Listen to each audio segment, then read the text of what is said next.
আমি বিক্রম বলছি ছোট সাহেব। আবার ফোন করেছো কেন? তুমি কি সিদ্ধান্ত নিলে সেটা জানার জন্যই ফোন করেছি। তোমাকে কতবার বলেছি বারবার আমাকে ফোন করো না। আমি চাই না আমার বংশ পরিচয়ের সিক্রেট এই বাড়ির কেউ জানুক। আমার রহস্য সময় এলে আমি নিজেই ফাঁস করব। আমি গরিব বেচারা ঘর জামাই, এটাই এখন আমার পরিচয়। Good bye. হাতে ডিভোর্স পেপার নিয়ে সচকিত হয়ে দাঁড়িয়ে থাকে রুষা। অয়ন চিন্তিত মুখে রুষার দিকে তাকিয়ে থাকে। সূর্য আর সায়নীকে দেখে বোঝাই যায় রুষার এই পরিস্থিতিতে ওরা বেশ মজা পাচ্ছে। অত ভাবার কি আছে রুষা? জলদি সাইন করে দে। তোর একটা সাইন তোকে এই লুজারের হাত থেকে মুক্তি দেবে। অসম্মান ছাড়া আর কি দিয়েছে ও তোকে? সায়নী একদম ঠিক বলেছে। ডিভোর্স পেপারে সাইন করে মুখের ওপর ছুঁড়ে মার ওকে। তোকে ঠকাচ্ছে, এত সাহস! রুষা হঠাৎই হাতে রাখা পেন সোফায় ছুঁড়ে ফেলে দেয়। সূর্য আর সায়নী নিজেদের মধ্যে চোখাচোখি করে।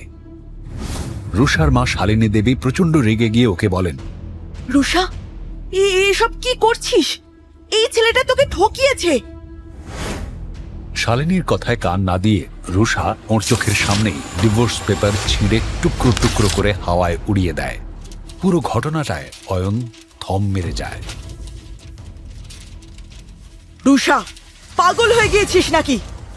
হ্যাঁ, আমি পাগল হয়ে গিয়েছি। আমি বিশ্বাসই করতে পারছি না আমার আর অয়নের সম্পর্ক ভাঙার জন্য তোরা এতটা নিচে নেমে যেতে পারিস। আর তুমি এই দুজনের কথা কেন বিশ্বাস করলে মা? মানে কি বলতে চাস তুই? রাহুল আমার কাছে ক্ষমা চাইতে এসেছিল। ও আমাকে সব জানিয়েছে, কিভাবে সূর্য আর সায়নী অয়নকে বোকা বানিয়ে ক্লাবে ডেকেছিল, কিভাবে ওর অজান্তে গ্লাসে ওষুধ মিশিয়ে নেশার করে অয়নের সঙ্গে একটা অচেনা মেয়ের ছবি তুলেছিল। রাহুলও স্বামী ছিল ওদের সঙ্গে এই চক্রান্তে। এইসব মিথ্যে ঘটনা সাজিয়ে সায়নী চায় আমাদের সম্পর্কটা ভেঙে যাক। কে রাহুল? আমি রাহুলকে চিনি না। এসব মিথ্যে কথা।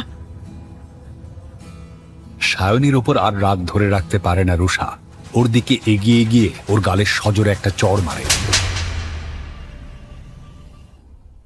চড়ের আওয়াজ যেন প্রতিধ্বনিত হয়ে সবার কানে বাজতে থাকে। চুপ কর বেঈমান! সিসিটিভি ফুটেজ দেখিয়েছে রাহুল আমাকে।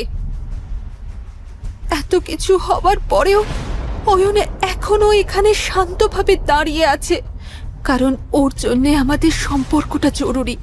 অয়নের এগেইনস্টে ষড়যন্ত্র করার জন্য তোরা যে এত দূর যেতে পারবি তা আমি ভাবিনি রে কোনোদিন, সত্যি ভাবিনি। রাগে লজ্জায় কেঁদে ফেলে রুষা।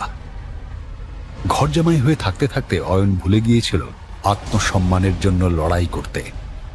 রুষার চোখে জল দেখে ও বুঝতে পারে ওদের প্রেম এখনো বেঁচে আছে। অয়ন এগিয়ে এসে রুষার কাঁধে হাত রেখে ওকে শান্ত করে। রুষা নিজেকে সামলিয়ে সূর্য আর সায়নীর উদ্দেশ্যে বলে, আমি ধাক্কা মেরে বাড়ি থেকে বের করে দেওয়ার আগেই তোরা এই বাড়ি থেকে বেরিয়ে যা, সেটাই আমি চাই। আজকের পর থেকে তোদের জন্য এই বাড়ির দরজা বন্ধ।